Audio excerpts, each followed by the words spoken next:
Ikaze kuri uyu muyoboro JDS uburyohe bw'imyandiko aho yumvira icyanga cy'amagambo. Uyu munsi icyanga cy'amagambo turagishakira mu mugani wa Ngunda. Duheruka kubona Ngunda mu babaye ibyamamare mu mateka y'u Rwanda, ariko kumenya irengero ryabo biragatabwa. Ngunda yari umugabo w'icyago, akaba igisahiranda cy'ishyano ryose. Uko yaryaga akegura ibondo niko yanahingaga. Ngunda nubwo yahinze imirima y'u Rwanda agasiga amabimba akigaragara ku dusozi twinshi tw'u Rwanda magingo aya, ntawe uzi igihe yavukiye cyangwa yapfiriye. Ibisigisigi ku buzima bwe byasigaye mu mateka. Ikaze kuri mwese muri uyu mugani wa Ngunda, muri kumwe nanjye JDS Jean Daniel Sindayigaya. Habayeho umugabo akitwa Ngunda. Uwo mugabo yari icyago, yari ishyano, yari igisahiranda. Uko yaryaga ni nako yahingaga. Yahingaga rubona yose agakubitiraho n'amusasu. Iyo niyo yari isambu ye, ndetse ngo imisozi y'u Rwanda ni amabimba Ngunda yashingaga. Uwo mugabo yari afite n'imirima ku Nyundo ya Bugoyi. Arakunyarukira ashaka umugore, akaba umukobwa wa Gacumu. Arongera ashaka undi, akaba umukobwa wa Mirenge ku Ntenyo. Ashakiraho n'abandi 4, bose bashyika 6. Ukuntu yaryaga nta mugore umwe wajyaga kumubumba.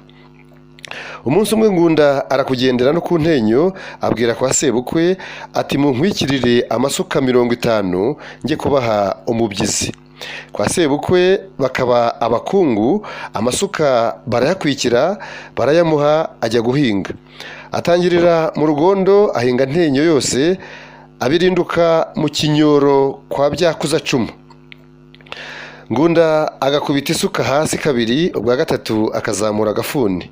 Ngunda amara atyo amasuka yose 50, ntiyasigaza n'imwe, abona guhingura. Nuko wa murima Ngunda ahinze Mirenge awoherezamo abatezi. Abatezi bakorera kubura hasi, kubura hejuru, barihata cyane, ariko ubuhinge burabananira. Mirenge abibonye ati uyu muntu baduhingiye atya natwe tumuhembe.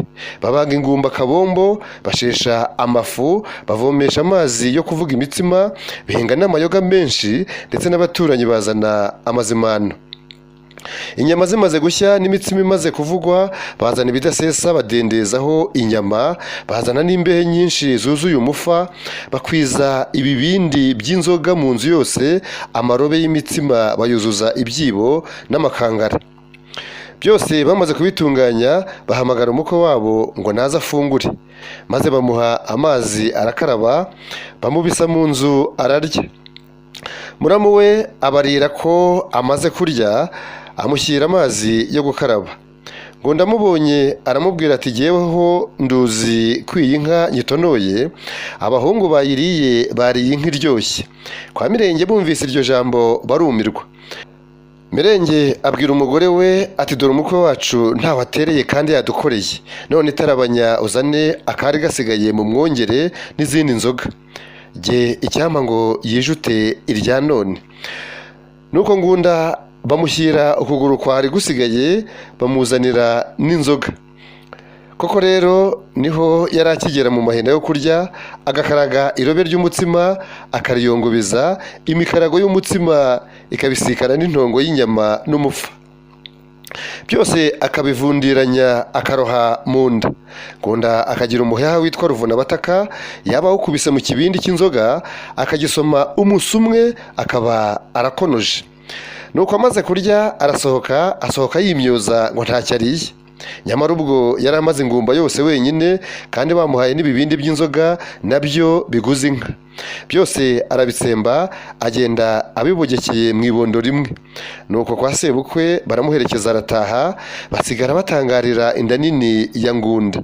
Ngunda abaho aba iciro ry'imigani. Rimwe amaze guhaga ariyumvira ati harya ngo mu Rwanda nta muntu wahwanya nanjye kurya. Emwe ni koko, dore nawe ibi biryo byose maze mu mwanya muto, nyamara byatetswe mu minsi 6 yose. Ariko garubanda no kundenganya barandenganya. Ndya rimwe gusa mu cyumweru, ariko bo bakarya kenshi buri munsi, kandi nta muntu n'umwe twahiga mu guhinga cyangwa kubasha indi mirimo. Yego ndarya, ariko uko ndya niko nkora. Ubwo sindi igisambo uko bamvuga, ahubwo ndi umugabo, igihangange, ndetse kandi gaye umenya Ruganzu yahingishije. Ese icyatumye atandarika n'ikira? Henga muhime njye kumuvumba. Ageze kwa Ruganzu, Ngunda ati gahorana amashyo n'ingoma Nyagasani. Umva ikinzanye Nyagasani, nje kubaramutsa no kubafunguza. Numvise yuko ngo mwahingishije, nyoberwa icyababujije kundarika, kandi nzi ko nta muntu n'umwe wandusha guhinga. Ibyo Nyagasani ntacyo bitwaye, mupfe kumvumbya gusa. Ruganzu ati koko nanjye sinzi uko byandenzeho. Ndakuzi kuri ubu uba wahamaze wafatiriye n'ahandi, ariko se nari kubona inzoga ziguhagije n'inda yawe niyiziye? Ndetse n'ubu banza ntari bubone izo nkuvumbyaho ngo mbone n'izihaza abahinzi banjye. Ngunda ati nanjye sinaguhemukira, reka kumvumbya, pfa kunsogongeza gusa nigendere. Nzaba nza kuvumba ikindi gihe, cyangwa se uzanyitumirira. Ruganzu ati Ngunda se ntingusogongeza ko nzi isogongera ryawe, ntuzinogozamo abahinzi banjye bagaheba? Ngaho nibajye kukwereka, ariko uramenye. Ngunda ati ndasogongera gusa mba nkuroga, ndetse mfite urugendo iyo mungirira vuba kareba uko natwaza iri zuba. Ruganzu ati umunyanzoga ntumuzi, genda bagusogongeze, ngiye kureba abahinzi banjye. Ngunda ati yewe sha, shobuja arambwiye ngo nsogongeza ku nzoga.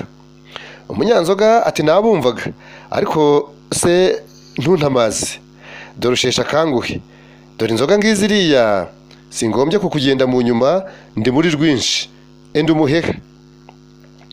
Ngunda ati oya wihorere, nifitiye uwanjye ruvuna bataka, nawukuye mu ishyamba nkawugendana mu ruhago, kuko ntamenya gusomesha iyindi miheha. Umunyanzoga ati nuko rero genda, uri umuntu mukuru wibwire. Ngunda agarutse ati mbe Ngunda ko wijuse cyane ubigenjeje ute? Ngunda ati navuye muhira abagore banjye bamaze kungaburira, kandi no gusogongera ko ndasogongeye da, ahubwo genda urebe. Umunyanzoga ati yewe ndumva ibikoba binkuka, ngiye kureba. Ngunda wenyine ati abanyanzoga baba bapfu. Ubundi yarasanzwe ayobewe imisogongerere yanjye, yabaga yazaga ahubwo tukajyana, sibye guhembuka, ariko rero byibura nisha akanyota.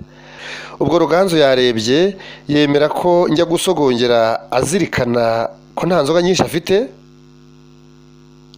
Umva ko ndi umunyanda nini ntiyanga kugawa, kandi simpemutse, sinakoze ukundi atambwiye. Yambwiye ngo nsogongere, nanjye nasogongeye sinyoye. Ubundi bwo buriya buyoga bubiri nibwo yarateza abahinzi. Henga ndetse nigendere, sinashobora kumva imivumo y'abanyanzoga. Twahubirana yanyica, kandi gakoko ndahemutse, ngo uriya arahindukiye. Mbega umujinya afite, emwe ndahemutse, emwe tsuruda rwanjye rwananiranye. Umunyanzoga wenyine ati cyago yagiye, aramaze nanjye sinashakaga kurebana nawe, bahungu se mbigenze nte? Ruganzu ndamubwira iki? Abahinzi nibahingura ndabakwiza he? Ndamenya nihisha he? Ararinkoreye Ngunda, ndahebye ntawizigira rubanda. Ruganzu ntagira umwaga, ariko rero ntabura kumbwira nabi, birakwiye kandi nimbona ko arakaye ndapfa kumusaba imbabazi, ahubwo izo nzoga nzazisubizeho ubwanjye. Mana y'u Rwanda we, urampe gukira irya none. Ruganzu ati mbe Ngunda iyo nda yawe ko yafuye cyane, aho ni amahoro? Ngunda ati Nyagasani ndasogongeye gusa, none se nari kugira ukundi mutantegetse?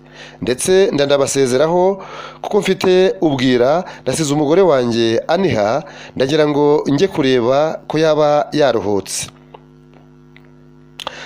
Ruganzu ati nuko genda amahoro, ariko uramenye. Ngunda ageze hirya ati Nyagasani abimuhira nibamvugira nabi, murangirira imbabazi, muzirikane ko inda yanjye yantannye. Nasogongeye gusa, ariko hari nacengesheje, nibibababaza ahubwo nzariha.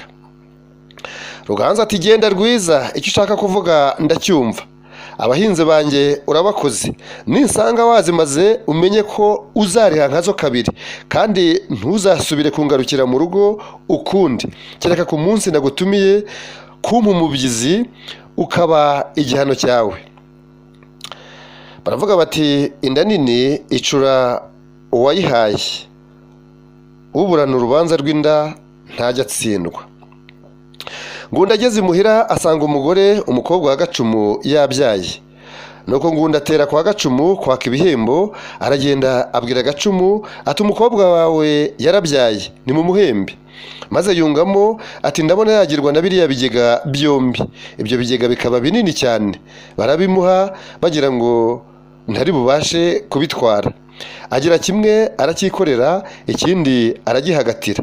Icyahagatiye abaye agikiranuka mu irembo atangira kugihekenya, agifatana umukunguri, agihekenya ngoma yose, agihekenya impinga ya Nyarubaka, akizana mu gitare, agifatana Murambi, agihekenya agisingirana ikangoma yo kwa Mpamarugamba, agikubitana mu gakoni kwa Nshozamihigo agihekenya, azanye amagana yose agihekenya, aterera impinga ya Muyange, ageze ku Kinyogoto udukenyeri arajugunya.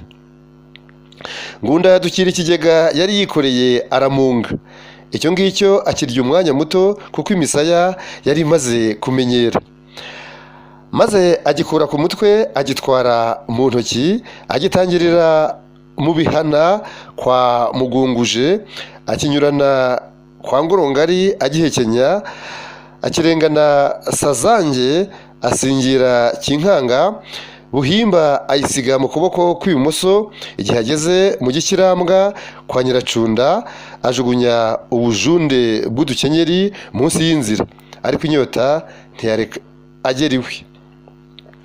Umusozi arawucuba, asanga umushumba adahirira inka ze, amusaba amazi yo kunywa. Umushumba ayamuha mu gicuba cyuzuye.